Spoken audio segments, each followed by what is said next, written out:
1984 से 2005 तक मुझे पहला ब्रेक थ्रू मिला। इतने साल जाने के बाद मुझे पता चला कि स्वास्थ्य क्या है, बीमारी क्या है, अन्न का रोल क्या है, नियोजन कैसे करना होता है। मेरे काम का गुह्य मैं आपको बता देता हूँ। गुह्य तम शास्त्रम अभी बोल देता हूँ। गुह्य, मेरा गुह्य क्या है, ये सुनने के बाद ना आपको पता चलेगा स्वास्थ्य कितना सरल है।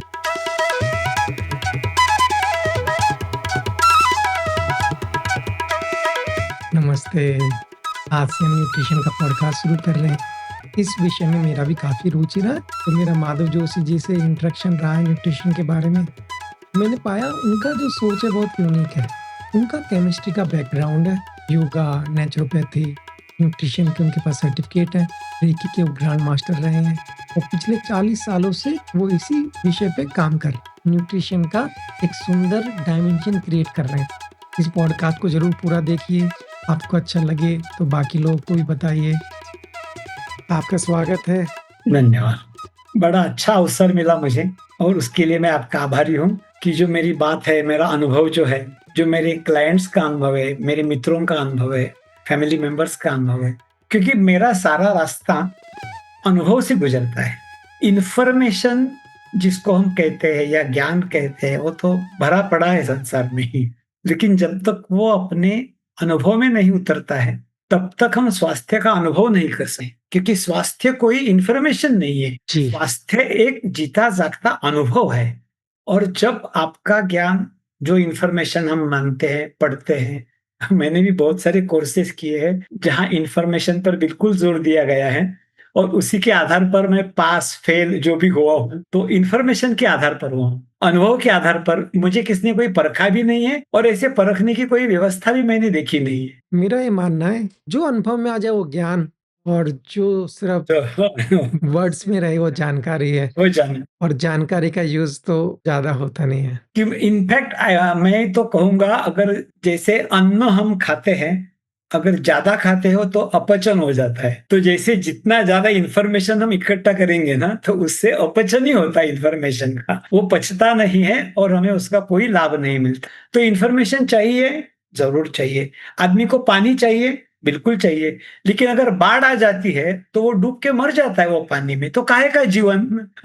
तो अगर इन्फॉर्मेशन की बाढ़ आ जाए तो स्वास्थ्य तो दूर की बात है, शायद आप किसी दलदल में फंस जाओगे। लोग मेरे पास आते हैं ना, सर मैंने ये पढ़ा, सर मैंने वो पॉडकास्ट सुना, सर मैंने उसका वीडियो सुना। तो बहुत बार मैं बोलता हूँ कि तुमको जो बोला है उतना करो। न्यूट्रिशन फूड की जानकारी बहुत ज़्यादा अवेलेबल है। तो इसलिए मेरा मन में आया था कि आपका जो अनुभव है थोड़ा-सा आपका समय यूज़ किया जाए। मैं एक बिल्कुल बहुत ही बुनियादी मुद्दा आपने उठाया है कि सही क्या है। नॉर्मली, इनफैक्ट मैं भी उस ग्रुप को ही बिलोंग करता था, अब तो नहीं करता हूँ, ऐसा मैं मानता हूँ। मुझे ना सही और गलत में ग्रुपिंग करने की आदत थी। ये सही है और ये गलत है। This is right and this is wrong. और शुरू के दिनों में, ऑफ कोर्स नॉट नाउ, कोई अगर मैं जो कहता हूँ उससे कोई अलग कहता है, मैं उसको गलत मानता था, क्योंकि I was so obsessed with what I have experience that only can be right. तो मुझे समझने में काफी समय लगा। Mean it has got philosophical background also, but from nutrition perspective also it is very important. बहुत बार लोग मुझे पूछते हैं कि फलाना फलाना टीवी पे मैंने आज एक प्रोग्राम देखा, किसी वैद्य का, डॉक्टर, आयुर्वेदिक डॉक्टर का प्रोग्राम था। सुबह उठते उठते खाली पेट नींबू पानी पीना, मध नींबू पानी, और आपका वजन कम हो जाएगा। तो क्या ये सही है, गलत है? ऐसे हजारों प्रश्न मुझसे पूछते हैं कि ये सही है, गलत है। पहले पहले में ना उसको मैं गलत है करके बोलता था, लेकिन ये मेरी भूमिका गलत है, ये बाद में मुझे मालूम पड़ा। ब्लैक एंड व्हाइट ऐसा कुछ नहीं है। जी। किसी के लिए सही हो सकती है, जरूरी नहीं है वो सर्वमान्य हो। धीरे धीरे मेरा फोकस ना पर्सनलाइज्ड डायमेंशन पर चला गया। बहुत सुंदर। एडवाइस दो तरह का होता है। एक जनरल, सत्यम वद हुँ। धर्मम चलो। ये बहुत जनरल एडवाइस है, लेकिन ये भी सर जनरल नहीं है। कब सत्य बोलना और कब झूठ चल जाता है, उसमें भी शास्त्र में बहुत कुछ लिखा है उसके ऊपर। तो वो भी अगर इंडिविजुअलाइज्ड पर्सनलाइज्ड है, तो मैं, कोई लोग मुझे पूछते हैं मैं आम खाऊं क्या? नॉर्मली होता क्या है ना, कोई भी हेल्थ कंसल्टेंट होता है या डाइटिशियन होता है या डॉक्टर होता है, वो उस वस्तु के गुणधर्म को सामने रखते हुए उसका वर्डिक्ट देता है कि आम खाने का कि नहीं खाने। मेरी दृष्टि में वो अर्ध सत्य है। आम के गुण दोष जो है सही है, उस पर ध्यान देना ही चाहिए, लेकिन मैं पूछता हूं हमेशा खाने वाला कौन है? आम जी, खाऊं कि नहीं खाऊं, इससे ज्यादा खाने वाला कौन है, क्या उसको वो सूट करता है। बहुत सुंदर बात है। अगर आपको कोई पूछे सर 100 किलो का वजन उठाना स्वास्थ्य के लिए कैसा है, तो अब पूछना पड़ेगा कि भाई बंदा कौन है, उठाने वाला कौन है। कोई सिंगल फसली है तो उसकी कमर टूट जाएगी, कोई तगड़ा हट्टा कट्टा 6 फुट वाला जवान है तो वही उठाओ। तो इट इज कॉम्पैटिबिलिटी। जी। मेरा जो पूरा काम है ना वो कॉम्पैटिबिलिटी बेस्ड। सही गलत पहले था, अब वो छोड़ दिया मैंने। अनुरूप है क्या, अगर अनुरूप है तो चल जाएगा, अनुरूप नहीं है तो मेरे काम में वो अनुरूपता मुझे ढूंढनी पड़ती है। फिर वो पुरुष है कि स्त्री है, जवान है कि बूढ़ा है, उसके खाने पीने के तौर तरीके कौन से है, वेज है, नॉन वेज है, वेगन है, जैन है, फिर उसके लक्षण क्या है, उसका अनुभव क्या है, उसके टारगेट्स क्या है, उसके पेरेंट्स की हिस्ट्री क्या है, उसके खुद की हिस्ट्री क्या है, उसके ब्लड रिपोर्ट्स क्या है, ये सारी बातें जोड़ के मान लो उसकी कुंडली बनाना पड़ता है मुझे। कुंडली बनाने के बाद थोड़ा सा अंदाज आ जाता है कि इस व्यक्ति के लिए किस ढंग का खाना क्या समय से देना चाहिए, कैसे कॉम्बिनेशन होना चाहिए, पहले क्या बाद में क्या, सुबह क्या शाम को क्या, उसकी जॉब कैसी है, सेडेंटरी है या घूमने फिरने वाला जॉब है, ट्रेवलिंग वाला जॉब है। तो हर एक चीज को बारीकी से देखना पड़ता है, क्योंकि किसी भी व्यक्ति के अगर खाने पीने के बारे में कोई अगर निर्णय लेना है तो बहुत सारी बातें देखनी पड़े। इनफैक्ट मेनी टाइम्स उसका डॉक्टर क्या कहता है, कभी कभी डॉक्टर किसी दवा विशेष की वजह से उसको बोलता है ये मत खाओ, क्योंकि वो दवा उस खाने के साथ मेल नहीं होता। क्या है ना, ये जो काम है उसमें खाने पीने में परिवर्तन करना। आज तक हुआ क्या है ना, आप एक गोली सुबह लो, लाल गोली सुबह लो, हरी गोली दोपहर को लो, नीली गोली शाम को लो, जो खाना है वो खाओ। इस कल्चर में हम पले बड़े। जी। इस कल्चर को तोड़ के मुझे उनको बताना पड़ता है कि भाई ऐसा नहीं है, आप जो दवा करना है, जो इंजेक्शन लेना है ले लो, उसमें मुझे कोई लेना देना नहीं है उससे। पहले कोई बंदा अगर उसको कोई बीमारी होती है तो डॉक्टर के पास जाओ, डॉक्टर से दवा लेता है, ठीक हुआ तो अच्छी बात है, नहीं ठीक हुआ तो भारी दवा लेता है। पहले हल्की दवा लेता है, बाद में भारी दवा लेता है। अगर भारी दवा से काम नहीं हुआ तो भारी डॉक्टर के पास जाता है। अगर उसकी कंसल्टेशन फी 500 है तो उसको नहीं, इससे नहीं होगा। जिसकी 1500 कंसल्टेशन फी है वो बड़ा डॉक्टर है, FRCS है, फॉरेन रिटर्न, उसके पास जाता है। उससे भी काम नहीं होता, वो बोलता है वो एलोपैथी में कोई दम नहीं है, वो हम आयुर्वेद के पास जाएंगे। फिर वो आयुर्वेद के पास वाले में जाता है, बाद में होम्योपैथी के पास जाता है। सब घूम फिर के जब वो थक जाता है, हार जाता है और उसको कोई सहारा नहीं मिलता है, तब वो माधव जोशी के पास आता है। मैं यही चेंज करना चाहता हूँ। इस पॉडकास्ट का जो उद्देश्य है कि यही समझाना लोगों को कि खाने पे पहले ध्यान दें, शरीर को योगा, प्राणायाम, ध्यान और खाना, इस पे अगर हम ध्यान देंगे तो बहुत सारी चीज़ हम अवॉइड कर सकते हैं। कैसे आपने डिस्कवर किया 7.4? जी, जी, बिल्कुल इंटरेस्टिंग जर्नी है वो। और सबसे बढ़िया बात उसमें ये है कि ये अनप्लान्ड जर्नी है। नॉर्मली हम प्लान करते हैं, हमको दिल्ली जाना है, अब हम सितंबर में कश्मीर जाने वाले हैं, तो हमने प्लान किया कि यहाँ से श्रीनगर जाएंगे, फिर वहां घूमेंगे, फिर वैष्णो देवी जाएंगे। हम पूरा प्लानिंग करते हैं, उसके अनुसार हम कोशिश करते हैं कि चलो जैसा प्लान किया है उसके अनुसार हम जाएंगे। हो सकता है प्लान बदलना पड़े, लेकिन ये बिल्कुल अनियोजित है, अनप्लान्ड है, इसका कोई नियोजन नहीं है। और अगर आप 40-45 साल पहले मुझे पूछे होते कि आप आगे क्या करने वाले हैं, तो मेरे प्लान्स कुछ अलग ही है। कहते हैं कि मैन प्रपोजेस गॉड डिस्पोजेस, तो मेरे प्लान कुछ अलग ही थे। वैसे तो मेरा ओरिजिनल प्लान था एग्रीकल्चर में काम करना। I love agriculture and I love nature and planting and like that. तो लेकिन वो हुआ नहीं। मैं बैंक में आखिर काम करने गया, लेकिन बैंक में काम करते करते जहां मैं रहता था उस एरिया में कोई हमारे परिचित थे, एक डॉक्टर माधव परेकर करके। वो एक संस्था से जुड़े हुए थे, नाना पालकर स्मृति समिति। ये संस्था खास करके जो पूरे महाराष्ट्र से वहां लोग आते थे और उनकी ट्रीटमेंट की व्यवस्था करना, उनके रहने की व्यवस्था करना, हो सके तो उनके भोजन की व्यवस्था करना और उनको एक रुग्ण सेवक प्रोवाइड करना। मेरा टाइटल था रुग्ण सेवक, रुग्ण की सेवा करने वाला व्यक्ति। ग्रामीण मतलब विलेज एरिया से आते हैं ना, उनको ढंग से यहाँ की जो मराठी, हिंदी जो भी भाषा, इंग्लिश नहीं आती थी उनको, तो वो नर्स या डॉक्टर से ज्यादा कम्युनिकेट नहीं कर पाते थे। वो काम भी करना पड़ता था, उससे समझ लेना और डॉक्टर को बोलना। डॉक्टर को तो इतना समय नहीं होता है ना, बहुत बिजी होते थे। तो 3 साल मैंने ऐसा काम, तो आज 2025 चल रहा है। बहुत समय हो गया। बहुत समय हो गया। 3 साल ये काम मैंने किया।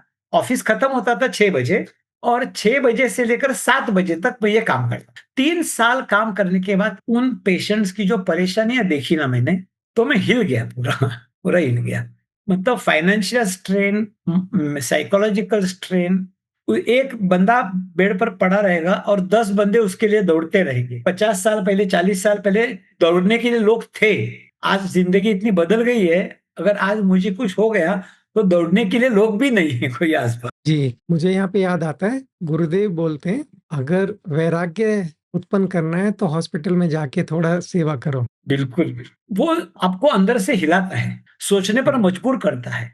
तो मैं अंदर जी। से हिल गया और मैंने ये तय किया, पूरी ज़िंदगी मुझे बीमार नहीं गिरना है। मुझे डॉक्टर का मुँह नहीं देखना है, हॉस्पिटल का मुँह नहीं देखना। हुआ क्या, एक बार मैंने मेरे स्वास्थ्य की जाँच करा ली और उस जाँच में ये पता चला मुझे कि स्वास्थ्य के जो फंडामेंटल मार्कर्स हैं, वज़न है, मसल कंटेंट है, वाटर कंटेंट है, बोन मास है, फैट कंटेंट है, ट्राइग्लिसराइड है, जो भी है, मतलब 14 पैरामीटर्स पर, 14 मार्कर्स पर मैं मिजरेबली फेल व्यक्ति, और मेरा संकल्प था कि मैं डॉक्टर का मुंह न देखूं। पैरामीटर में फेल हो रहे थे। 14 पैरामीटर्स जो क्रिटिकल मार्कर्स है स्वास्थ्य के, 14 पैरामीटर्स पर मैं मिजरेबली फेल्ड व्यक्ति था, असफल व्यक्ति था। मराठी में हम नापास बोलते हैं, फेल हो गया। और मेरा संकल्प था मुझे स्वस्थ रहना है और मुझे डॉक्टर का मुंह नहीं दिखना है। And I was really shocked. मैं बोला, मुझे समझ में नहीं आ रहा था कि वैसे आम जिंदगी जो जीते वैसा ही मैं जीता था, मतलब जो भी नॉर्मल उस समय का 40 साल पहले मैं जैसा जीना था वो जैसे ही जीता था, कोई खास अलग नहीं था। आज की बात अलग है। आज अगर मेरे पास कोई आता है तो उसको मैं एक स्ट्रक्चर्ड वे से बात को समझाता हूँ, पॉइंट नंबर 1। अगर वो हाँ भरता है तो उसको स्ट्रक्चर्ड वे से मार्गदर्शन करता हूँ, गाइड करता हूँ, सपोर्ट देता हूँ। लेकिन उस समय मुझे कोई माधव जोशी नहीं मिला, तो I was just running from pillar to post बोलते हैं ना, इसको पूछो, ये पढ़ो, उसको पूछो, वो करो, ऐसा करो, वैसा करो। और जैसा मैं बिखर गया था और मेरे ही समझ में नहीं आ रहा था मुझे करना क्या है और मैं कैसे इससे बाहर। 1984 से जो मेरा जर्नी हुआ ना, 1984 से 2005 तक मुझे पहला ब्रेक थ्रू मिला, जिसको मैं कहता हूं कि 2005 में मुझे एनलाइटनमेंट हुआ। तो 21 साल मैं खुद पर प्रैक्टिस करता था। जो भी कोई मुझे बोलता था वो शिरोधार्य, संस्कृत में एक शब्द है शिरोधार्य, किसी ने बोला वो सर पर उठा लिया, उसके अनुसार किया। फिर किसी ने उलट कुछ बोला है, जो पहले का एडवाइस है उससे उलट एडवाइस, वो भी शिरोधार्य। वो सबको सर शिरोधार्य करते करते मेरे 21-22 साल गए। तो इस 22 साल का वर्णन अगर संक्षेप में करना है तो मैं ये कहूंगा, आप स्नेक और लैडर, ये जो बच्चों का खेल है तो खेला होगा। हाँ, खेला है। वो कुछ फांसे फेंकना होता है, तो सीढ़ी होता है, तो सीढ़ी से ऊपर जाने का लैडर से, और सांप के मुंह पर आ गया तो धड़ाम से नीचे आने का। तो ऑलमोस्ट मेरे 2 दशक, 2.5 दशक सीढ़ी से ऊपर जाने का, सांप से नीचे आने का, सीढ़ी से ऊपर जाने का, सांप से नीचे आने का। And I was taking this as a waste of time. उस समय मुझे लगता था ये बेकार हो रहा है, मेरा काम कुछ काम नहीं हो रहा है, समय बेकार जा रहा है।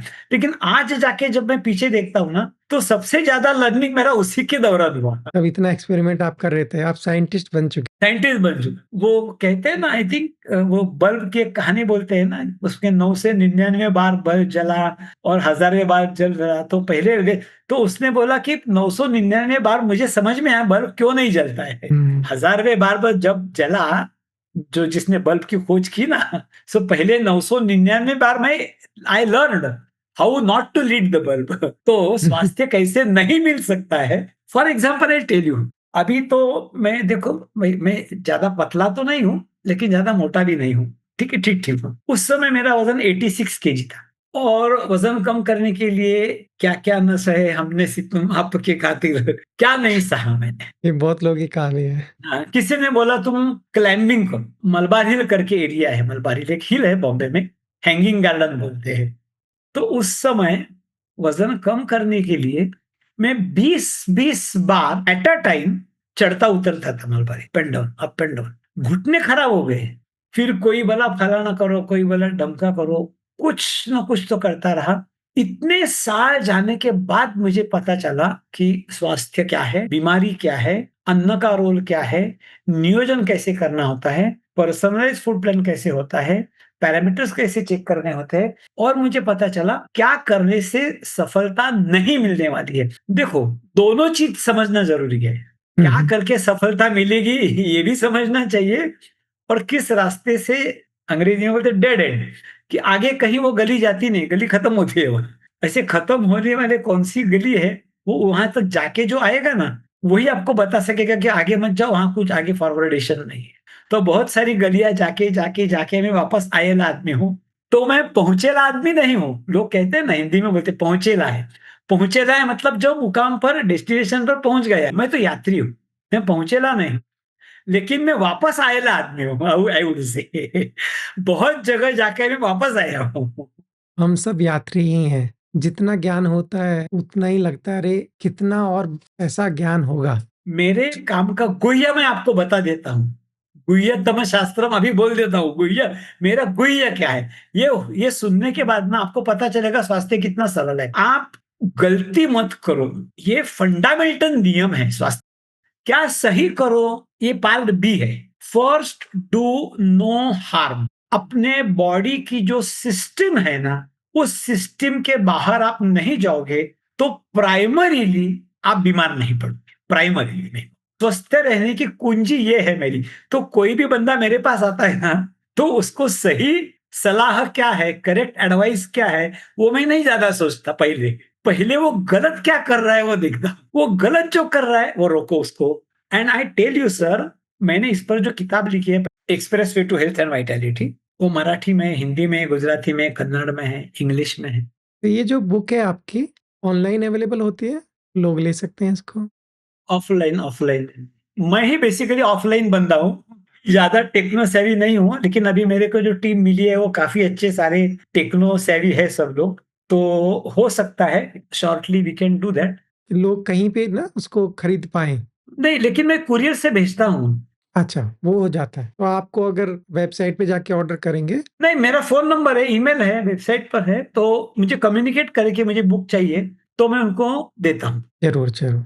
हज़ारों फ़ोन मुझे ऐसे आए हैं कि उन्होंने मुझे बोला, "सर, आपसे मेरी मुलाकात नहीं हुई है, आपसे हमने कोई एडवाइस नहीं लिया है, आपका कोई कोर्स हमने नहीं किया है, कोई ज़ूम मीटिंग नहीं हुई है, लेकिन आपने जो हमें ना करने के लिए कहा है, वो अभी मैं बोलूँगा क्या नहीं करना है, मात्र उतना करने से ही हम व्याधि से मुक्त होंगे।" अरे वाह!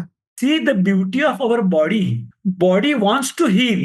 अंग्रेजी में एक कहावत है, don't throw spanner in the wheel. हुँ, और ये क्लू मुझे कहां से मिला पता है? जब मैं नेचर से जुड़ता हूं ना, मुझे बोलो कौन सा शेर या कौन सा बाघ, कौन सा हिरन 10,000 स्टेप्स काउंट करके रोज करता है? करेक्ट। आदमी, ह्यूमन बीइंग छोड़ के बाकी संसार में देखो, तो कोई भी स्वस्थ रहने के लिए उसको कुछ करने की जरूरत नहीं है। वो अपने इंस्टिंक्ट से जीते हैं। जब हम इवॉल्व हुए हैं तो हमारा इंस्टिंक्ट शायद थोड़ा दब गया है, और हम सोच के तय करते हैं क्या करना है। तो अगर हम थोड़ा सा हमारे अंदर झाके देखें कि आपको पता चल जाता है। चलो मैं मान लो ये भी थोड़ा स्पिरिचुअल डायमेंशन हुआ।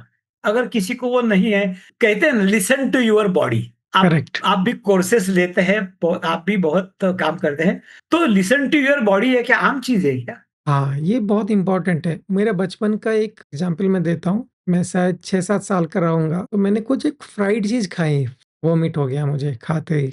उसके बाद कभी मैंने उसको हाथ ही नहीं लगाया। मुझे लगा ये मेरे लिए अच्छा नहीं है। आपका जो अनुभव रहा वो बहुत ही फिजिकल अनुभव, डायरेक्ट अनुभव हुआ, वोमिट हुआ। अगर आप शक्कर खाओगे और उसका दुष्परिणाम, उसका साइड इफेक्ट या बैड इफेक्ट जो नुकसान है, वो 20 साल के बाद आपको अगर अनुभव होने वाला है।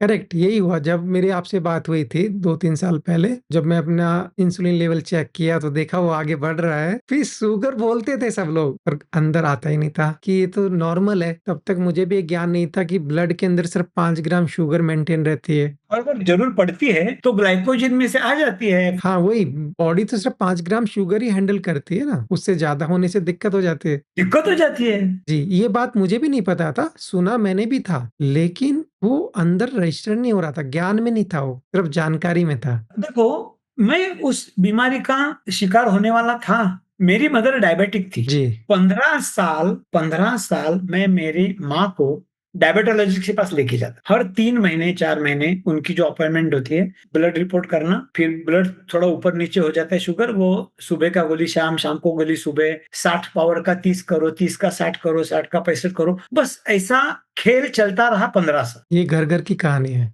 तो कोई फ़र्क नहीं पड़ा उसमें। उसका हार्ट का भी प्रॉब्लम हो गया and she expired and all that. तो जैसा इंसुलिन का आपने ज़िक्र किया, मैंने मेरा इंसुलिन देखा। उस समय मेरा इंसुलिन 11.27 था और मेरे जी, पैरों तले ज़मीन खिसक गई। मेरा इंसुलिन 5 के नीचे होना चाहिए, 2 से 5 या 3 से 5 के रेंज में इंसुलिन होना चाहिए। तो मैं सोचा कि क्या करेंगे? ये क्यों हो रहा है? क्योंकि मेरी मदर डायबिटिक है। अगर जिनके पेरेंट डायबिटिक है, उनको प्रोबेबिलिटी बढ़ जाती है। कोई बोलता है 50% से बढ़ती है, कोई बोलते हैं 60, वो परसेंटेज छोड़ दो, प्रोबेबिलिटी बढ़ जाती है, इतना काफ़ी है। तो फिर मैंने पूरा नियोजन किया और मेरा उस समय नियोजन करने के बाद मेरा इंसुलिन 3.27 पर आ गया। 11.27 का मेरा फास्टिंग इंसुलिन 3.27 पर आ गया। मतलब मैं छाती ठोक के कह सकता हूँ, आगे के 10-15 साल मुझे डायबिटीज नहीं होने वाला है। अगर मैं वेरी ये नाइस। 3.7 पर कॉन्शियसली प्लानिंग करके वहां रोकूं, आगे नहीं बढ़ने दूं उसको, आगे के 15 साल। देखो, एक बार डिग्री मिलती है तो जन्म भर आप बोल सकते हैं मैं बैरिस्टर हूं, मैं फलाना हूं, ढमका हूं, लेकिन अगर मैं स्वस्थ हूं बोला तो वो इस क्षण के लिए स्वस्थ हूं। करेक्ट, उसको मेंटेन रखना पड़ेगा। हाँ, तो स्वास्थ्य ऐसी चीज है। लोग बोलते हैं मुझे, सर आपका फूड प्लान है ना, कितने दिन तक करने का? नॉर्मली आज तक उनका जो अनुभव है वो समय सीमित है ना, मतलब ये दवा लो 2 महीना, एक लिमिटेड टाइम दवाई खानी है, फिर ठीक हो जाए। कुछ दवाई होती है आजीवन खाने की, बीपी की गोली बोलते हैं, या इकोस्प्रिन होता है, बोलते हैं आजन्म खाओ, तो वो आजन्म खाते हैं गोली। अगर मैं उनको बोलूं ये फूड प्लान है, ये आपको आजन्म करना है, तो फिर वो नाराज हो जाते हैं कि मुझे आजन्म करना है। तो मैं उनको बोलता हूँ, जहां तक तुम्हारा ये शरीर है तब तक ये फूड प्लान रहेगा, तुम दूसरा शरीर लेके आओ मेरे पास, मैं उस शरीर के लिए देता हूँ। करेक्ट, ये तो शरीर के लिए है, अन्नमय कोश। मैं आपको एक सवाल पूछूंगा। आपने कुर्ता पहना है सफेद, क्या साइज है जी, कुर्ते का? 40 आप आजन्म 40 साइज का ही पहनने वाले हैं। नहीं, पहले 38 भी था।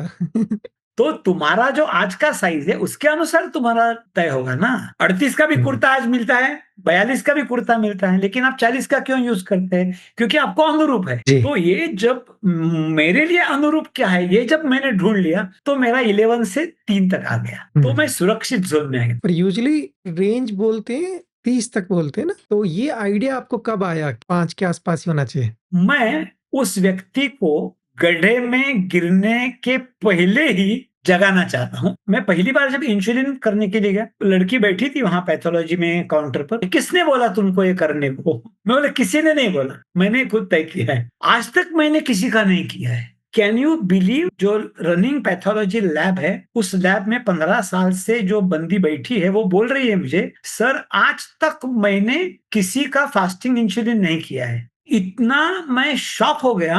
मैं किसी को भी पहले मिलता हूं ना तो मैं बोलता, भाई तुम जो भी है पहले फास्टिंग इंसुलिन करा। फास्टिंग इंसुलिन कराओगे तो पता चलेगा कि व्हाट इज व्हाट। और मेरा सारा काम प्रिवेंटिव है ना। डॉक्टर का काम डायबिटीज होने तो रुकेगा वो क्योंकि वो डायबिटीज नहीं होगा तो वो मेटमॉर्फिन कैसे देगा, ग्लाइकोमेट कैसे देगा, उसको रुकना पड़ेगा डायबिटीज होने तक। मेरे एक डॉक्टर से बात हो रहा था, एक बार ऐसे हुआ ट्रेन से मैं जा रहा था और एक एमडी मेरे साथ बैठे थे, वो मुझे जानते थे। तो मैंने उनसे बात किया, समझा कि न्यूट्रिशन का आपको नॉलेज कितना मिलता है जब आप एमडी कर चुके हैं। तो बोल रहे थे हमको न्यूट्रिशन एक छोटा सब्जेक्ट है और हमको क्या सिखाया जाता है, अगर ये बीमारी है तो इसके लिए क्या पाथवे होगा, इसको कैसे दवाई से हैंडल करना है, इसका ओरिजिन कैसे हुआ, खाने में क्या चेंज होना चाहिए, ऐसा कॉन्सेप्ट ही नहीं है वहाँ पे। कंसेप्ट ही नहीं। और वो तो फंडामेंटल है, मूल है ना सबका। वेरी अनफॉर्चुनेट वो सब्जेक्ट है, और वो पता नहीं फर्स्ट एमबीबीएस में है, थोड़ा सा ऑप्शन, जैसे बोलते बच्चे ऑप्शन में डालते हैं ना, वो नहीं पढ़ते करेक्ट, करेक्ट, ऐसा ही है वो।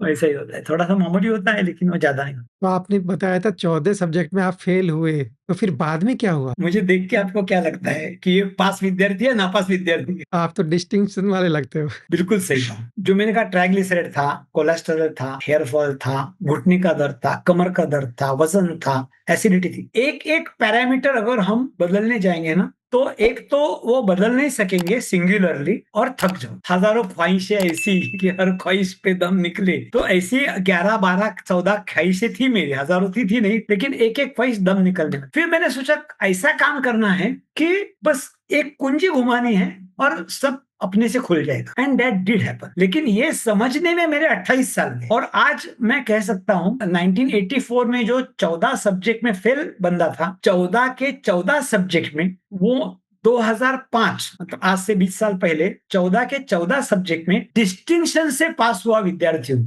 तो मैं वही बोला आपको, आपका चेहरा ही बताता है तो। यस यस यस, मैं कॉलर टाइट करता हूं और लोगों को बोलता हूं मुझे अप्रिशिएट। 14 से 14 सब्जेक्ट में डिस्टिंक्शन से पास हुआ विद्यार्थी हूं और जैसे कि मैंने कहा स्वास्थ्य डिग्री नहीं है और 20 साल मैंने वो मेंटेन किया है। बहुत सुंदर। आपका स्किन बताता है। हाँ, आप अब साधना के पद पर हो ना, साधना में कुछ मुकाम हासिल करना हो सकता है इजी हो, लेकिन वहां टिकना और आगे जाके वो टिका के रहना बहुत मुश्किल हो। सिमिलरली हो सकता है जैसे तैसे आप स्वस्थ रहोगे, लेकिन स्वास्थ्य टिकाना ये बड़ा अपहिल टास्क है और पूर्ण के दायरे में रह के मैंने 20 साल से मेरा स्वास्थ्य टिका के रखा है। एक किस्सा बताता हूँ, जब मैंने काम शुरू किया ना, एक बार हुआ ये, मैं एक महिलाओं के ग्रुप में गया। मेरी एक भाभी है, उसने मुझे बोला कि हमारा एक महिला ग्रुप है और बहुत सारी परेशानी है सबको, किसका हेयर फॉल का प्रॉब्लम है, वजन का प्रॉब्लम है, घुटने का प्रॉब्लम, तू एक बार आके हमें समझा। तो महिलाओं के ग्रुप में मैं गया, ऑलमोस्ट सारी महिलाएं। उस समय मेरी उम्र 55-56 साल थी उस समय, आज मेरी उम्र 70 है, 70, उस समय की बात कर रहा हूँ मैं। और मेरे जो श्रोतागण थे वो सारे 15 से लेकर 40 तक महिलाएं, सारी महिलाएं मेरे से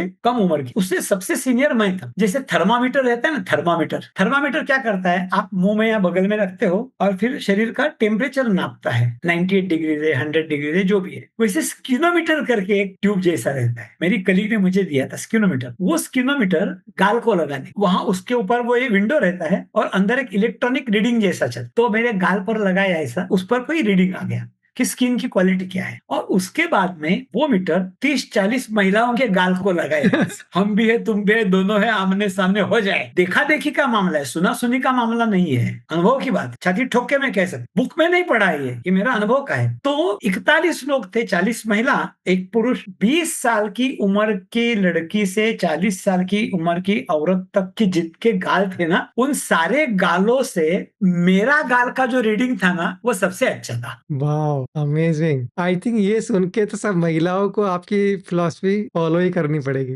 ये मेरा रीडिंग हुआ और जिस घर में मेरा लेक्चर चल रहा था ना, उस घर की जो ओनर थी, उसी क्षण वो उड़ गई और अंदर चली गई और अंदर से कुछ सामान निकाल के वो बाहर गेट दरवाजा खोल के बाहर रख के आई। तो मैं थोड़ा अपसेट हो गया। उस समय ऐसी चीजों पर मैं अपसेट हुआ करता था, आजकल नहीं करता मैं बात कर रहा हूँ और तुम उठकर चली जाती हो मेरे सामने से। उसने कहा, सर आपने जो अभी बोला वो सारी चीजें गटर में फेंकने के लिए मैं किचन में गई थी। वो उठी थी, ये मेरा रीडिंग देखने के बाद वो उठी, घर में जाकर जितनी शक्कर थी, बिस्किट थी, पापड़ थी, सब इकट्ठा किया थैली में और जाके बाहर के डस्टबिन में रख के आई। इसलिए वो उठी थी जगह से। वाओ, आपको कोई फाउंडेशन क्रीम लगाने की जरूरत नहीं है, बस आप ये don't do any damage to your body. तो कहने का तात्पर्य है कि गाल के साथ साथ गाल है, नींद है, उत्साह है, एनर्जी है, ट्राइग्लिसराइड है, कोलेस्ट्रॉल है, घुटने का दर्द है। एक जमाना था जब नीचे में पलटी मार के बैठ नहीं सकता था। 2005 अच्छा। साल के बाद मैं वज्रासन में बैठ सकता हूँ घंटों। पहले नहीं बैठ पाते थे। 40 साल पहले नहीं बैठ पाता था, 20 साल पहले बैठना शुरू किया तो इतना रीजनरेशन हुआ ना। तो जो 14 सब्जेक्ट में मैं फेल था, वो 14 सब्जेक्ट में मैं अभी डिस्टिंक्शन से पास हुआ एक बार, और आगे के 20 साल वो डिस्टिंक्शन मैंने टिका के रखा है। मैं हर साल डिस्टिंक्शन आती रही है। और every year on my birthday I do take blood reports and check, कहाँ अगर ऊपर नीचे कुछ गड़बड़ हो गई है तो इमीडिएटली आगे के 2 महीने में सेट रेट करना। आपकी फिलॉसफी का फंडामेंटल पीएच है, तो ये पीएच क्या होता है? ब्लड पीएच 7.4 क्यों है? इसके बारे में थोड़ी रोशनी डालेंगे आप? PH is like a team leader.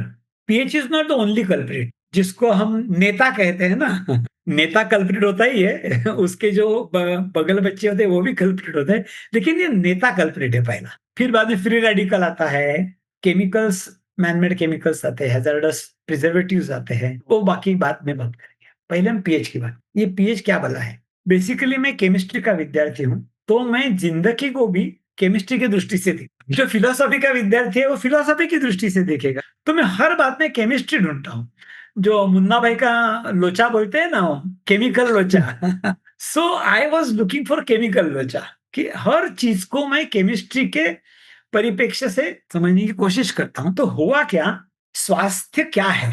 इस पर जब मैं सोच रहा था, वैसे मैं बहुत ही असंतुष्ट आत्मा हूँ। मेरा संतुष्टि जल्दी मिलती नहीं। जब तक मैं तह तक नहीं जाता हूँ और पूरा का पूरा उसका बैलेंस शीट टैली नहीं होता है ना, तब तक मुझे नींद नहीं आती है। किसी भी साइंटिस्ट की निशानी यही होती है। यही है, तो उसका समाधान जल्दी नहीं होता है, और जो होता है फिर भी उस पर मैं शक करता हूँ। तो सलमान खान का डायलॉग है, मैं मेरी भी नहीं सुनता। एक बार मैंने तय किया, अकबर अगर मैं कुछ तय करता हूँ तो उस पर भी मैं शंका लेता हूँ।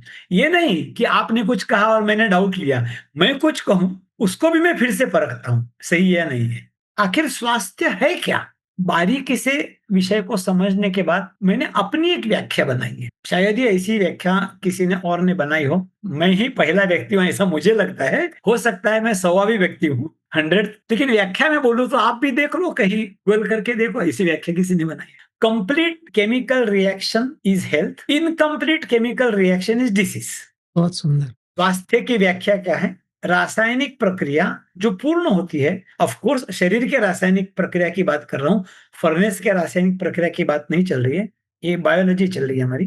Complete chemical reaction is health, incomplete chemical reaction is disease. शरीर में कोई भी रासायनिक क्रिया अगर अधूरी रह जाती है, वहां से सारा असंतुलन खड़ा, और वो असंतुलन का रूपांतरण जब डिसीज में होता है, डिसीज के जो सिम्टम्स है, उस सिम्टम्स को ट्रीट करने की कोशिश करते हो, लेकिन उसके पीछे की जो रासायनिक श्रृंखला की जो चेन है, उसको आप देखते नहीं हो। उस चेन को ही देखते नहीं हो, तो उसकी पहली कड़ी को क्या देखोगे? फर्स्ट सिन बोलते हैं ना, जो फिलॉसफी में कहा जाए, फर्स्ट सिन, पहला पाप क्या है? वो कोई सेव खाया ऐसा कुछ बोलते हैं ना, स्वर्ग में कहीं जी, वो एदम था, हाँ, उसने क्या सफरचंद खाया ऐसा कुछ बोलते हैं। तो फर्स्ट सिन बोलते, उसको पहला पाप बोलते हैं। तो पहला पाप क्या है? आपकी केमिकल रिएक्शन अपूर्ण रहेगी, ये पहला पाप। और सारी प्रक्रिया के एंड में क्या आता है? रोग। तो एक श्रृंखला आप इमेजिन करो, उसकी पहली कड़ी है इनकम्प्लीट केमिकल रिएक्शन है, और आखिरी की कड़ी है आपको दिखने वाला, समझने वाला डिसीज। हम शुरुआत डिसीज से करते हैं, लेकिन कोई पहली ओर ध्यान नहीं देता। तो मैं सोचा, जी, चलो आगे जो काम करते हैं, डॉक्टर है, वैद्य है, नेचुरोपैथ, उनको करने दो उनका काम। उनके काम में मैं क्यों टांग अड़ाऊं? उनको करने दो जो करना है। मैं कहाँ से शुरू करूं? मैं पहले से शुरू, फिर पहले से शुरू करूं, तो मैं सोचने लगा कि ये रासायनिक प्रक्रिया अपूर्ण क्यों रहती है? तो रासायनिक प्रक्रिया पूर्ण होने के लिए क्या-क्या घटक आवश्यक है? उसकी मैंने सूची बनाई। अगर आपको जलेबी चाहिए, तो जलेबी बनाने के लिए क्या-क्या चाहिए? उसकी सही मात्रा चाहिए, सही मौका चाहिए। अगर हो तो फिर वो सफल हो जाता है। तो मैंने, अगर रिएक्शन सफल होना है तो उसके लिए क्या-क्या चाहिए? उसमें से जब सारी सूची मैंने इकट्ठा की, उसमें से सबसे प्रधान ये बात मेरे ध्यान में आई कि कोई भी रासायनिक प्रक्रिया, पर्टिकुलरली एंजाइमेटिक प्रक्रिया जो शरीर में घटती है, वो टेम्परेचर डिपेंडेंट रहते हैं, वो प्रेशर डिपेंडेंट रहते हैं, वो पीएच डिपेंडेंट रहते हैं, और उसके जो सब मॉलिक्यूल्स हैं, सब मॉलिक्यूल्स का प्रेजेंस भी जरूरी, स्टिमुलस भी जरूरी है। मतलब कोई भी रासायनिक प्रक्रिया होनी है, तो ये 5-6 घटक होने चाहिए। पूरा एनवायरनमेंट चाहिए उसको। पूरा एनवायरनमेंट। अगर आप जलेबी बनाते हो और चाशनी है ही नहीं, तो जलेबी बनेगी क्या? फिर इतना भी रात को कुशल भिगो के रखना है। भिगो कर रखते हैं, फिर उतना वो फूलेगा, फिर उसको वो डब्बे में डालेगा, फिर उसको गोल गोल गोल गोल अच्छे से तलना चाहिए। तुम आधा तलोगे, पूरा नहीं तलोगे तो पक्का नहीं हो जाएगा, वो कच्चा रहेगा तो बिखर जाएगा वो तेल में। तो मैंने सोचा, उसमें एक घटक है, एक टेम्परेचर है 2, और पीएच है 3, और अगर फर्नेस में चलता है तो प्रेशर भी होता है। प्रेशर कितना होता है? Temperature and pressure. तो ये सब घटक होने के बाद, समझने के बाद क्या क्या घटक चाहिए, मेरा ध्यान आकर्षित हो गया पीएच की तरफ। फिर सवाल ये उठता है कि ये जो पीएच माहौल है, ये किससे बनता है? जैसे बोलते हैं ना, ये किससे उत्पन्न हुआ, इससे उत्पन्न हुआ, वो किससे उत्पन्न हुआ, उससे उत्पन्न हुआ, वो किससे उत्पन्न, आगे जाते फर्स्ट कॉज बोलते हैं ना उसको, सारा वो फर्स्ट कॉज तक जी। आपको लेके जाना पड़ता है। तो वैसे फिर ये माहौल बनता है पीएच, ये किससे बनता है, जो लिक्विड सिक्रीशंस, स्त्राव, द्रव जो बोलते हैं, जिसमें होता है उसके पीएच पर डिपेंड करता है। एक कड़ी और आगे जाओ, उसका पीएच किस पर डिपेंड करता है। देखो, जब तक तुम उसके फर्स्ट कॉज तक नहीं जाओगे ना, तब तक तुमको परमानेंटली स्वास्थ्य का रास्ता नहीं मिलेगा। बीच बीच में ऊपर से कुछ लेप लगाओ, मुंह पे लेप लगाओ, स्टीम बात लो, कटी बात लो, एनिमा लो, अच्छा लगा, अच्छा लगा, परमानेंट उपाय हुआ, नो। देखो, अपने यहाँ एक प्रॉब्लम है, अच्छा लगना को उपाय माना जाता है। जिससे अच्छा लगता है वो उपाय नहीं है, वो एक टेम्पररी रिलीफ है। ये रिलीफ है। वो गलत नहीं है, लेकिन वो टेम्पररी रिलीफ है। फिर करते करते करते मैं ब्लड पीएच तक गया। फिर ब्लड पीएच जो है, ब्लड पीएच कैसे टिकता है, ब्लड पीएच टिकने के दो बात है। तो ये जो सिक्रीशंस है उसके पीएच पर डिपेंड करता है। उस ये सिक्रीशंस के पीएच किस पर डिपेंड करते हैं, ब्लड पीएच पर डिपेंड करते हैं। वो किस पर डिपेंड करता है, हम क्या खाना खाते हैं। तो रोग से लेकर सारी कड़ियां पार करते करते करते सिक्रीशंस के पीएच को लेकर, ब्लड के पीएच को लेकर, उसके पीछे जो फूड है वहां तक हम पहुंच गए। फिर मुझे पता चला अगर हम फूड में परिवर्तन करते हैं तो आगे जाके संभावना बढ़ती है कि रासायनिक प्रक्रिया पूर्ण हो। ब्लड पीएच जो है ना, वो रेगुलेट करने की बहुत तगड़ी व्यवस्था अपने शरीर में है। तो ब्लड पीएच आमतौर पर 7.35 टू 7.45, और अगर एवरेज पकड़ो तो 7.4 के दायरे में ही रहता है। इसका मतलब ये शरीर के लिए बहुत ही महत्वपूर्ण है, इसलिए बॉडी ने नेचुरल सिस्टम बनाए। अगर ब्लड पीच ऊपर नीचे हो गया ना, तो राम कृष्ण हरि, राम नाम सत्य है, हो जाएगा, काम तमाम हो जाएगा। तो बॉडी खुद को जी, मरने नहीं देती है। तो बॉडी ने ऑटोमेटिक सिस्टम से 5 बफर्स बोलते हैं, 2 फिजिकल बफर से, 3 केमिकल बफर से, यूरिनरी बफर है, रेस्पिरेटरी बफर है, प्रोटीन बफर है, कार्बोनेट बफर है, वो ऑटोमेटिक काम करते हैं, अपने को ज्यादा सोचने की जरूरत नहीं। तो ब्लड पीएच पर से उसको कोई प्रॉब्लम नहीं होता है, वो रेंज में रहता है। लेकिन वो ट्रिलियंथ ऑफ सेकंड में शरीर के बाकी के जो हजारों रसायन हैं, जैसे कि लाड़ है, जैसे कि अश्रु है, पसीना है, मूत्र है, डाइजेशन जूसेस है, उनके अपने अपने पीएच होते हैं। सारे अल्कलाइन नहीं होते हैं। हर एक का अपना अपना जो रोल होता है ना, उस रोल के अनुसार उसका पीएच होता है। कि हर एक द्रव्य का पीएच अलग है। अलग अलग उसकी सूची मैंने बुक में दी है मेरे। अगर लाड़ का पीएच जितना होना चाहिए उतना लाड़ का पीएच नहीं होगा सलाइवा का, तो आपका जो कार्बोहाइड्रेट है, मतलब चपाती, रोटी, आप जो भी खाते हैं, उसका जो पचन मुंह में होना चाहिए वो नहीं होगा, द डिग्री ऑफ डाइजेशन। और आगे जाके वो गाड़ी डीरेल हो जाएगी और आपको एसिडिटी होगी। और एसिडिटी होने के बाद, क्योंकि मैं 20 साल एसिडिटी से परेशान था, फिर मैंने शीतली किया, शीतकारी किया, वमन किया, चंद्रनाड़ी प्राणायाम किया, जेलुसिल खाया, ओमेस खाया, डाइजिन खाया, क्या क्या नहीं किया एसिडिटी से छुटकारा पाने की। टेम्पररी रिलीफ मिलता था, करके वो सब निकाल दिया। हाँ, एकदम दिल गार्डन गार्डन हो गया कुछ मिनटों के लिए। जब मुझे पता चला सलाइवा का पीएच जब मेरा ठीक रहेगा तो डाइजेशन ठीक रहेगा, सिर्फ एसिडिटी नहीं, वहां से शुरुआत होने वाले और अनेक रोग ठीक हो जाएंगे, फिर मेरा ध्यान उस तरफ गया। और जैसे ब्लड का पीएच मेंटेन करने के लिए ऑटोमेटिक मेटिकुलस सिस्टम्स हैं, वैसे मेटिकुलस पावरफुल ऑटोमेटिक सिस्टम्स बाकी के पीएच को रेगुलेट करने के लिए नहीं। वहां अगर गड़बड़ हो जाती है तो वो गड़बड़ डिरेलमेंट में ट्रांसलेट होती है, और उस डिरेलमेंट का नाम है रोग। लेकिन उसमें एक बात यह है, आज डिरेल हुआ और कल रोग हुआ, ऐसा नहीं होता है। डिरेल होने के बाद भी बॉडी उसको संभलने की, करेक्ट करने की बहुत कोशिश करती है। और जब एक समय ऐसा आता है बॉडी हार जाती है, उसकी क्षमता खत्म हो जाती है, फिर वो रोग के रूप में उसको हम अनुभव करते हैं। तो यहाँ पे मैं एक छोटा सा क्वेश्चन है, जैसे ब्लड का पीएच बॉडी मेंटेन कर लेती है और बाकी के सिस्टम कैसे हिल जाते हैं, इनका संबंध क्या है? क्योंकि जो फूड से जो इम्बैलेंस आता है वो ब्लड लेवल पर करेक्ट होता है, लेकिन वो इम्बैलेंस ब्लड के आगे के जो सिक्रीन्स हैं उनके लिए करेक्ट करने की कोई व्यवस्था नहीं है।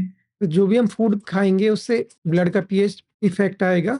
नहीं, ब्लड का पीएच वही रहेगा क्योंकि वो मेंटेन होता है ऑटोमेटिक, लेकिन आगे के जो पीएच है वो अच्छा। बदलने की क्षमता फूड में है, और वो बदल जाएंगे तो रासायनिक प्रक्रिया पूर्ण होने लगेगी। रासायनिक प्रक्रिया पूर्ण होने लगेगी तो आप स्वस्थ रहोगे। अच्छा, तो फूड का इफेक्ट बाकी जो पीएच है उन पे आ जाता है। उन पर आ जाता है। एग्जैक्ट एक सामान्य उदाहरण देता हूँ। साइंस लेबोरेटरी में आपने एक एक्सपेरिमेंट की होगी क्रिस्टलाइजेशन की। अगर कॉन्सेंट्रेशन बढ़ जी। जाता है तो वहां क्रिस्टल्स तैयार होते हैं ना, टेस्ट ट्यूब में हमने देखे हैं लेबोरेटरी में। हाँ, हाँ। तो यूरिन का कॉन्सेंट्रेशन बढ़ जाता है, यूरिन का पीएच लो हो जाता है, यूरिन एसिडिक हो जाती है ज्यादा। तो ये कॉन्ड्यूसिव वातावरण है किडनी स्टोन का। दूध मत पियो, स्टोन हो जाएगा। टमाटर का बीज निकाल के खाओ, ऑक्सैलिक एसिड, स्टोन हो जाएगा। एक्चुअली ऑक्सैलिक एसिड और कैल्शियम अगर शरीर में ज्यादा हो गया खाने के माध्यम से, फॉर एग्जाम्पल, तो शरीर के बाहर हुँ, फेंकने की व्यवस्था है ना। आप समझ रहे हैं मेरी बात? शरीर में जो भी ज्यादा हुआ एक्सेप्ट अहंकार बाहर फेंकने की बाकी व्यवस्था है ना। अहंकार ज्यादा हुआ तो शायद डायरेक्टली कोई इनबिल्ट व्यवस्था नहीं है बाहर फेंकने की। हुँ। लेकिन अगर कैल्शियम ज्यादा हुआ, फलाना ज्यादा हुआ, तो वो सिस्टम से बाहर जाता है। लेकिन अगर यूरिन एसिडिक है, क्योंकि पानी मात्रा कम है, यूरिन एसिडिक है, तो वही कैल्शियम और ऑक्सैलिक एसिड क्रिस्टल में बदल जाएंगे और आप बोलेंगे दूध ज्यादा पिया इसलिए उसको स्टोन हुआ। तो बाहर उसको निकाल नहीं पा रही बॉडी, क्योंकि यूरिन का पीएच बढ़ गया तो उसको डिसॉल्व नहीं कर पा रही। नहीं पा रही है। और होता क्या है, अगर स्टोन बहुत बड़ा हो गया तो फिर पानी मत पीना, डॉक्टर के पास जाके ऑपरेट करके स्टोन निकालो और बाद में मेरे पास आओ और ढंग का खान पान का एक जो सिस्टम है समझ लो, और आगे जाके आपको प्रॉब्लम नहीं होगा। देखो, मैं बिल्कुल साइंटिफिक माइंडेड और ओपन माइंडेड व्यक्ति हूँ, और मैं थोड़ा लबाड़ लबाड़ मतलब ही हूँ। मराठी में लबाड़ बोलते हैं मतलब ही हूँ। मेरे को दोनों का अच्छा चाहिए। हुँ। जो मेडिसिन है उसका जो रिसर्च है, उसका जो फाउंडेशन है, उसका भी बेनिफिट मैं लूंगा, और जो फूड की व्यवस्था है उसका जो बेनिफिट वो भी मुझे चाहिए। बहुत सुंदर। तो दोनों का मेल करो ना, मेरे को कोई आपत्ति नहीं है। आपको एक उदाहरण बोलता हूँ। मैं एक जगह एक व्याख्यान के लिए गया था। शुगर फैक्ट्री में मेरा व्याख्यान था, मतलब उनके कॉलेज में। वो शुगर फैक्ट्री का जो ओनर था ना, उसका कॉलेज भी था। आपको पता है शुगर फैक्ट्री वाले सब कॉलेज भी चलाते हैं। शुगर फैक्ट्री का ओनर मेरे सामने था, उसकी सारी फैमिली थी, उसका सारा स्टाफ था, कॉलेज के प्रोफेसर्स थे, ग्रेजुएट वाले बच्चे भी थे, छोटे बच्चे नहीं थे। ग्रेजुएशन और पोस्ट ग्रेजुएशन वाले बच्चे भी थे। भारत का शत्रु कहाँ है वो ढूंढने की उस समय एक चलन था। अंदर है कि बाहर है, मतलब देश के अंदर है कि देश के बाहर है। तो उस समय वो बोला था कि अपना शत्रु देश के अंदर देश के बाहर नहीं, तुम्हारे घर के अंदर है, तुम्हारे किचन में तुम्हारा शत्रु है वो शक्कर। तो ऐसा सब व्याख्यान हुआ, और उस पर मैंने किडनी स्टोन और ऑस्टियोपोरोसिस ये दो किस्से सुनाए कि how sugar can create imbalance that में result in this thing and that thing. ऐसा मतलब ऑस्टियोपोरोसिस। एक 30-35 साल की लड़की, शायद वो टीचर थी उस कॉलेज में, उसने हाथ ऊपर किया। उसने मुझे पूछा, सर एक प्रश्न पूछना है मुझे, ऑस्टियोपोरोसिस है उसको, मतलब उस लड़की, एक तो 35 साल की लड़की और ऑस्टियोपोरोसिस, और मुझे किडनी स्टोन है। एक बंदी है जिसको ऑस्टियोपोरोसिस है और किडनी स्टोन है। यूरोलॉजिस्ट मतलब किडनी का जो डॉक्टर है वो बोलता है दूध मत पियो, पनीर मत खाओ, क्योंकि तुमको किडनी स्टोन होगा। और जो ऑर्थोपेडिक सर्जन है, हड्डी का जो डॉक्टर है, वो बोलता है तुम्हारे हड्डी में कैल्शियम की कमी है, तुम रोज ज्यादा एक्स्ट्रा दूध पियो और एक्स्ट्रा कैल्शियम खाओ, मतलब एक्स्ट्रा पनीर खाओ। अब दो तज्ञों के बीच में मैं फंस गई, और अनफॉर्चुनेटली दोनों तज्ञ उस मीटिंग में थे। शायद एक तज्ञ तो था ही किडनी स्पेशलिस्ट, ऑर्थोपेडिक का तो मुझे खबर नहीं है वो था कि नहीं था। अब मैं फिक्स में आ गया। एक बंदी जिसको ऑस्टियोपोरोसिस है और जिसको किडनी स्टोन है, डॉक्टर बोलता है, एक बोलता है कैल्शियम खाओ, दूसरा बोलता है कैल्शियम बंद करो। तो उसको क्या सलाह, क्या एडवाइस देगा, उसको क्या सलाह देगा उसको? तो मैंने उसको बोला कि तुम क्षण भर के लिए ऑर्थोपेडिक का जो एडवाइस है वो बाजू में रखो, दोनों को बाजू में रखो, और मैं क्या बोलता हूँ मुझे सुन। तुम शक्कर बंद करो, तुम शक्कर खाना बंद करो, तुम्हारा शायद किडनी स्टोन भी ठीक हो जाएगा और ऑस्टियोपोरोसिस भी ठीक हो जाएगा, क्योंकि दोनों सो कॉल्ड बीमारी की जो अभिव्यक्ति है, एक्सप्रेशन है, उसका रूट कॉज एसिडिटी है, और वो एसिडिटी का 1-to-1 कनेक्शन शक्कर के साथ है। तो तुम वहां कंट्रोल करो तो दोनों कंट्रोल हो जाएगा। See, this is the way how I look at the health and disease. Very different. ये डिफरेंट डायमेंशन है। और दोनों जो डॉक्टर होंगे उनको जो भी न्यूट्रिशन सिखाया होगा उनके फर्स्ट सेकंड एमबीबीएस में, पता नहीं जो भी होता है, उसमें कहीं इस बात का जिक्र नहीं है कि अगर तुमको ऑस्टियोपोरोसिस होता है तो कैल्शियम खाने की जरूरत नहीं, तुमको शक्कर बंद करना है पहले। तो शक्कर का इफ़ेक्ट क्या होता है यहाँ पे? शक्कर को मैं वन मैन आर्मी बोलता हूँ। आप वो जो कोई सिल्वेस्टर स्टेलियन के पिक्चर देखते, वन मैन आर्मी होता है ना, एक ही बंदा पूरे यूनिट को ध्वस्त कर देता है। जी। तो शक्कर is one man army to destroy your health and wellbeing. आप कुछ जिंदगी में मतलब चलना, प्राणायाम करो ना करो बात अलग है, पहले शक्कर खाना बंद। मेरी 130 करोड़ लोग जो है, 130 करोड़, 130 करोड़ लोग जो, उनसे यार सारे संसार को मेरी विनती है, लेकिन अभी हम भारत की बात कर रहे हैं कि पहला क्या जी। करो, शक्कर बनो। शक्कर से 146 बीमारियां शुरुआत होने की संभावना बनी, 146। और मुझे नहीं लगता 146 बीमारियों के आगे 147 बीमारी कोई हो, सब सारे बंदे बंदियां आपकी वो 146 बीमारी में आ जाएंगे। इतना शक्कर का दोष है बड़ा, पर्टिकुलरली रिफाइंड शुगर, जिसको हम व्हाइट शुगर कहते हैं। दोनों में अंतर है? रिफाइंड शुगर और गुड़ जैसे होता है?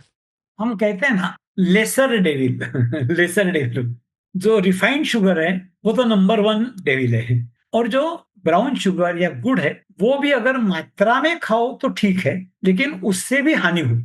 दो बातें हैं, गुड़ में चलो मान लेते हैं कि कोई न्यूट्रिशन भी होता है, तो उसके साथ साथ हमें न्यूट्रिशन भी मिल जाता है, लेकिन गुड़ और ब्राउन शुगर खाने के बाद तुम्हारा फास्टिंग इंसुलिन और बॉडी का इंसुलिन लेवल बढ़ जाता है। और अगर हमें स्वस्थ रहना है करेक्ट। तो पहले हमारे इंसुलिन मात्रा में रहना चाहिए। तो अगर आपको मैंने कहा कि जो रिफाइंड शुगर है वो मत खाओ, उसके बदले में गुड़ खाओ, इसका मतलब ये नहीं, कतई ये नहीं कि मैंने अनलिमिटेड गुड़ खाने की परमिशन दी है। नो, अनलिमिटेड तो कुछ भी नहीं खा सकते।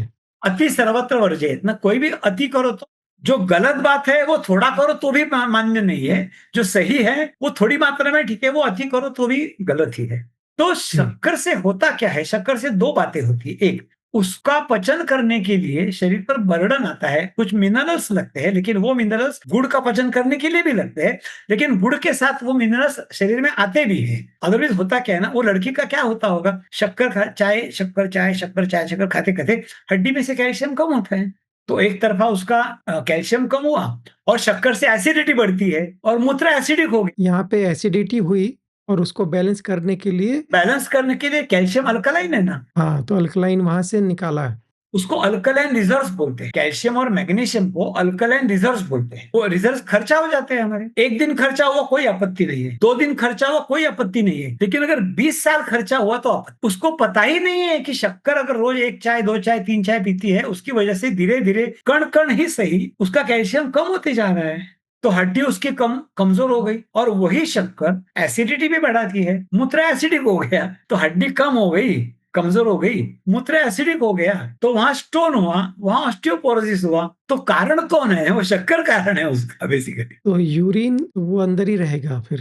होगा ही नहीं, वो प्रेसिपिटेशन होगा ना उसका, वो बाहर फेंकने के लिए पर्याप्त मात्रा में पानी चाहिए, पर्याप्त मात्रा में उसका जो फाउंडेशन है अवेलेबल चाहिए ना, वो अवेलेबल कब होगा, तो पानी पियोगे तो, लेकिन उतना पानी नहीं पीते हैं, जितनी आम्लीयता होती है उतना पानी नहीं पीते।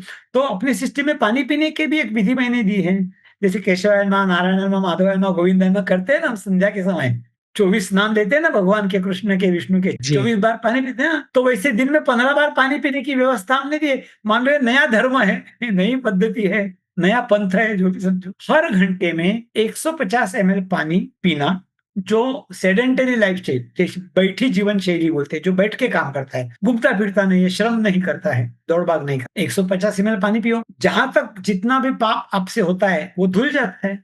मतलब पाप न करो पहली बात, तो उसको पाप न करने की भी मैं दीक्षा देता हूँ, और जो भी पाप हो रहा है उसको धोने की भी दीक्षा देता हूँ, तो दोनों तरह से काम हो जाएगा, तो धीरे धीरे बदलाव आने शुरू हो। तो शक्कर के साथ शक्कर, टी, कॉफी, पिकल, पिकल मतलब बाहर का, बाजार का पिकल, जिसमें सोडियम बेंजोएट रहता है, पापड़, पापड़ खा रहे हो जिसमें कोई केमिकल्स डालते हो, तो अगर पापड़ खा नहीं डालते, केमिकल नहीं डालते तो चलेगा। बेकरी प्रोडक्ट्स जिसमें मार्गारीन डालते हैं, डालडा डालते हैं, इमल्सिफायर डालते हैं, और रिफाइंड ऑयल, जो पहले मैंने कहा ना, ये मत करो। शक्कर, T, coffee, pickle, papad, bakery product, refined oil. I repeat, शक्कर, टी, कॉफी, पिकल, पापड़, बेकरी प्रोडक्ट, रिफाइंड ऑयल। इसको मैं षड्रिपु कहता हूँ। ये षड्रिपु को दूर रखो। गिनने में 7 होते हैं वो, लेकिन वो 6 मैंने बनाए हैं षड्रिपु नाम देने के लिए, उस एक को जोड़ दिया, एक भी। ये 6 डेविल है। डेविल है, डेविल। इससे बचो। ये तो फाउंडेशन हो गया, हर एक का अपना अपना काम है। हम फुर्सत से एक एक पर बात करेंगे, जैसे शक्कर की बात बताएं, एक एक पर बात करेंगे, क्या नुकसान करता है वो हमारा। जी। देखो, एक बार आपको समझ में आया कि फर्स्ट डू नो हार्म, तो आपको जो करेक्ट करना है वो थोड़ा सा बचता है, ज्यादा नहीं बचता है। तुम गलत करो ही नहीं, तो स्वस्थ रहने के लिए आपको थोड़ा ही काम करना है, क्योंकि अपनी सिस्टम काम करती है ना, अपने से काम कर। पूरी मेरी 10 सूत्री है, ये जो स्वास्थ्य का रास्ता है उसके 10 कमांडमेंट्स मैंने बनाए हैं। तो एक करेंगे हम काम, आज तो हमारे पहला एपिसोड है। एक-एक कमांडमेंट में आपको समझाऊँगा, उसका दायरा क्या है, स्कोप क्या है, उसके लिमिटेशंस क्या है, हमारी जो मेन थीम है स्वस्थ रहने की, उससे वो कैसे जुड़ जाते हैं। बहुत सुंदर। करेंगे हम ऐसा ज़रूर।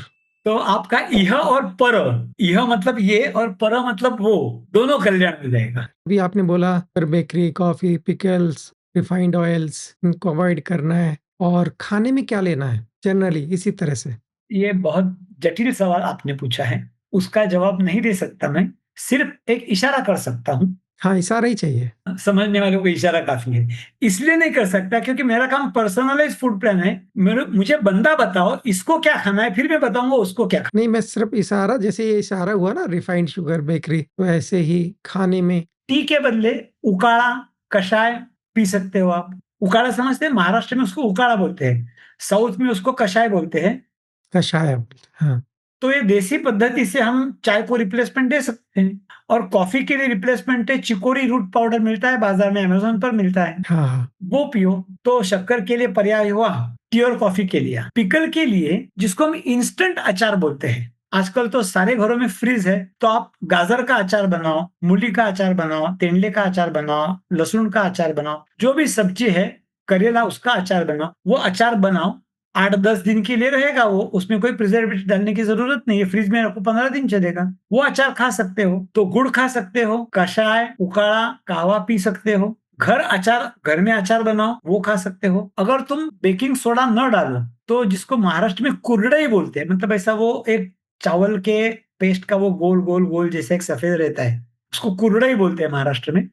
और आपके यहाँ कोई दूसरा शब्द होगा तो मुझे मालूम नहीं है, लेकिन तला जाता है वो, तो तलने का अपने पास पूरा अवसर है तलने के लिए। तो पापड़ अगर पापड़ खार डाले बिना पापड़ खाओ, वो खा सकते हो।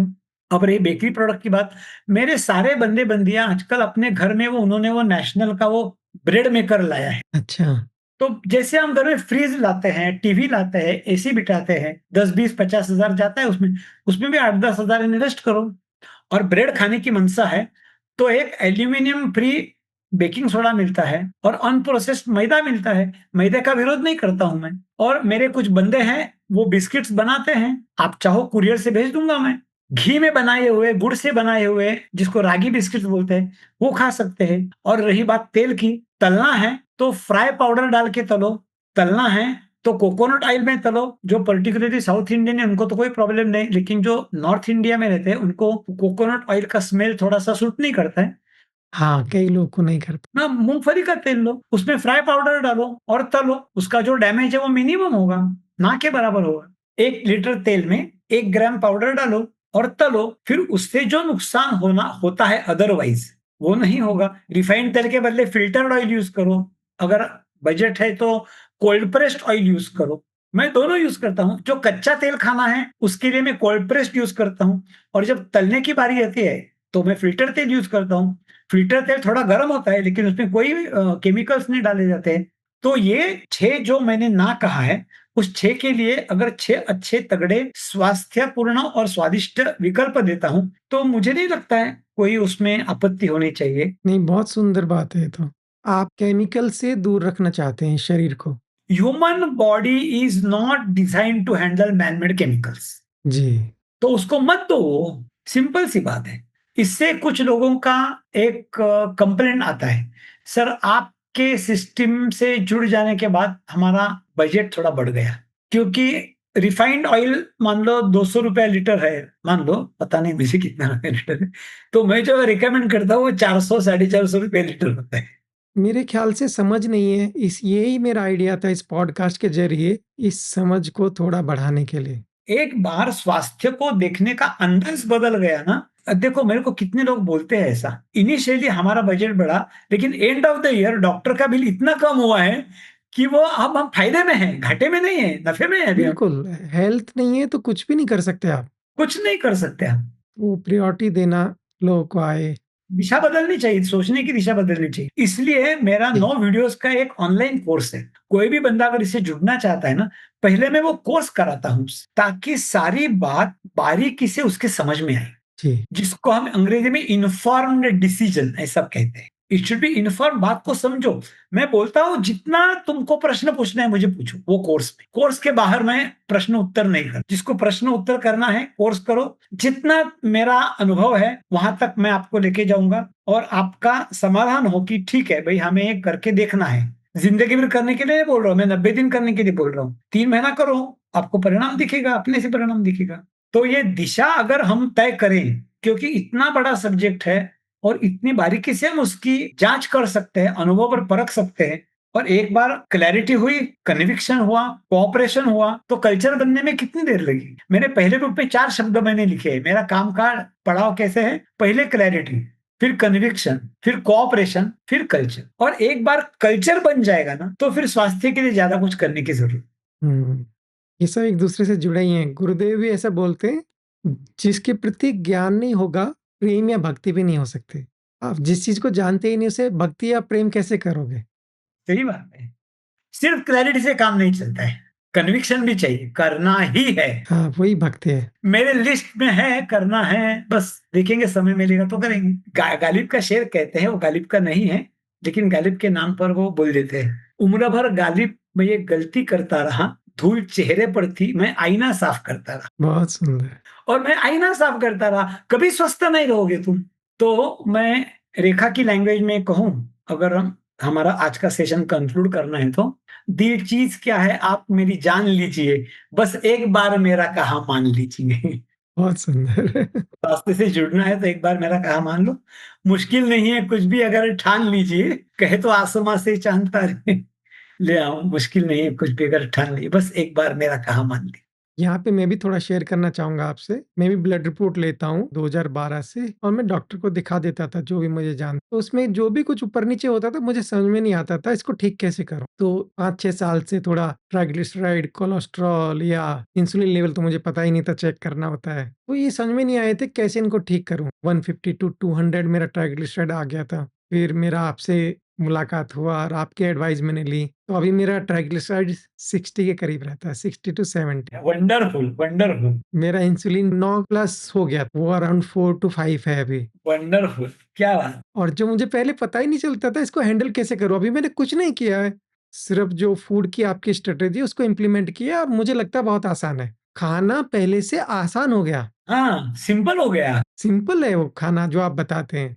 मेरी समझ में क्या आया, हम जैसे-जैसे आगे बढ़ते हैं, उम्र होती है और हमारी फिज़िकल एक्टिविटी इतनी ठीक से होती नहीं। जब फिज़िकल एक्टिविटी नहीं होती तो जो न्यूट्रिएंट हम खा रहे हैं, उनकी बाढ़ आ गई। शरीर हैंडल नहीं करता और उनमें अनबैलेंस हो गया, केमिकल्स आ गए, तो पूरा सिस्टम ऊपर-नीचे हो गया। गिरने के लिए और क्या चाहिए, हो गया सब। तो जब से मुझे ये समझ में आया तब से मेरा बहुत मन था कि मैं इस बात को सबके सामने भी लेके आऊँ। स्वामी ब्रह्मतेज आपके दोस्त हैं, उनको मैंने देखा है वो आपकी फ़ॉलो करते हैं और बहुत ही प्यार करते हैं आपको। यस, बहुत बहुत उनसे और मुझे आपका रेफ़रेंस मिला था। बहुत। तो मेरी पर्सनल एक्सपीरियंस भी है और इसलिए कन्विक्शन भी है, और फिर मैंने देखा आसान है फ़ॉलो करना, मुश्किल नहीं, बहुत आसान। बहुत ही आसान है।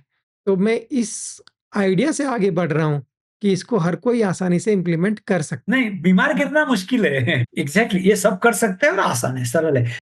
जी, है। और जैसे आपने बताया, आइडिया दिया 10 कमांडमेंट। 10 कमांडमेंट्स, एक-एक हाँ, कमांडमेंट को ले लेंगे।